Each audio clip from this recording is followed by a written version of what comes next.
supporter plus longtemps. C'est pourquoi je les dépose à tes pieds. Prends-les s'il te plaît, Seigneur. Jésus, nous t'appelons. Jésus, oh Jésus, viens nous aider, Seigneur. Shalom, shalom à tous. Peuple de Dieu, nous sommes aujourd'hui dimanche 4 août 2019. Et depuis ce matin, déjà, le Seigneur me disait à 2 reprises de ne pas l'oublier parce que j'étais en fait connectée et j'étais en train de télécharger des témoignages sur le net. Et en même temps, j'en écoutais aussi d'autres en fait. Et pendant que j'étais en train d'écouter, aux alentours de 9h, il m'a dit, Jocelyne, ne m'oublie pas parce que je n'avais pas encore vraiment médité en fait depuis mon réveil. J'ai juste fait une prière matinale, un peu à la va-vite parce que j'étais un peu pressée. Mais je n'avais pas encore vraiment prié comme il se devait en fait. Et c'est alors que, à 2 reprises, aux alentours de 9h, il m'a dit de ne pas l'oublier. Jocelyne, ne m'oublie pas. De manière audible, hein. Et la deuxième fois, il m'a encore dit la même chose. Il était vers 10h. Et bon, malgré ça, j'étais en fait occupée dans mes tâches ménagères. Lorsqu'il a sonné aux environs de 11h, j'étais en train de chercher à repasser maintenant le linge. Je me trouvais à la terrasse. Il m'a dit, Jocelyne, entre dans ta chambre, je vais te parler. Si tu m'aimes, comme tu le dis, laisse ce que tu fais et viens dans ta chambre. C'est alors que j'ai laissé tout ce que je faisais. Je suis rentrée dans ma chambre avec ma Bible, j'ai prié. Et il a commencé à me parler en ces termes. Il m'a dit, regarde et dis-moi ce que tu vois. Et lorsqu'il m'a dit ça, dans une vision, je l'ai vu, il était suspendu entre le ciel et la terre.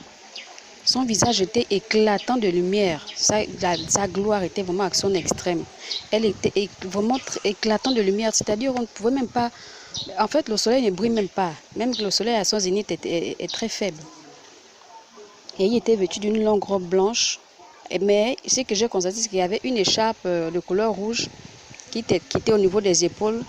Et je descendais jusqu'à la hanche, mais de façon oblique en fait. C'était pas droit, c'était oblique. Et il avait ses 2 mains tendues vers le bas. Et il était suspendu dans les airs, comme ça, entre le ciel et la terre. Et je lui ai posé la question, mais qu'est-ce que signifie... Bon, d'habitude, parfois quand tu te révèles à moi, c'est dans une belle robe blanche, vraiment très éclatante. Et que signifie cette écharpe? Il m'a dit, c'est le symbole de l'écharpe rouge signifie la purification. La purification par son sang.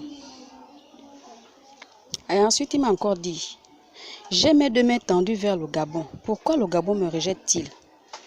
Le fait d'aller dans vos assemblées ne veut pas dire que vous m'appartenez. Ceux qui disent qu'ils me prient et mettent ces parures mondaines me rejettent par leur ignorance, pour ceux qui ne le savent pas. Et ceux qui le savent me rejettent par leur entêtement. Réciter toute la Bible sans avoir une communion parfaite avec moi ne sert à rien.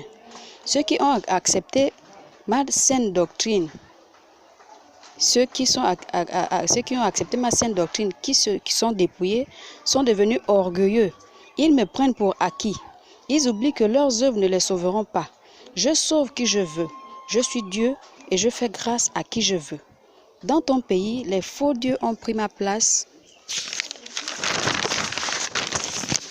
dans les cœurs des Gabonais. Je veux sauver le Gabon, mais ils ne m'aiment pas. Je cherche ce peuple qui autrefois m'aimait, me cherchait pour qui je suis et non pas pour ce que je donne. Mais ton pays ne m'aime pas.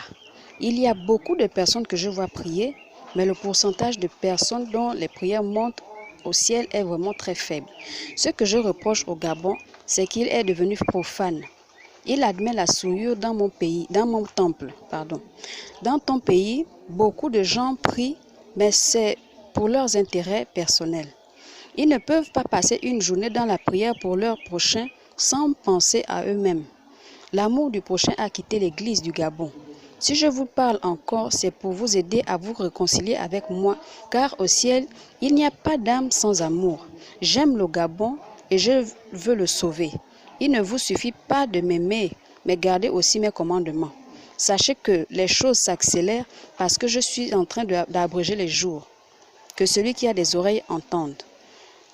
Oubliez la vie terrestre et cherchez la vie céleste. Je suis prêt à vous accueillir. Ensuite, il m'a dit, je te laisse dans ma paix. Et il m'a recommandé de la publier. Donc, c'est ce que je suis en train de faire, frères et sœurs. Que le Seigneur vous bénisse.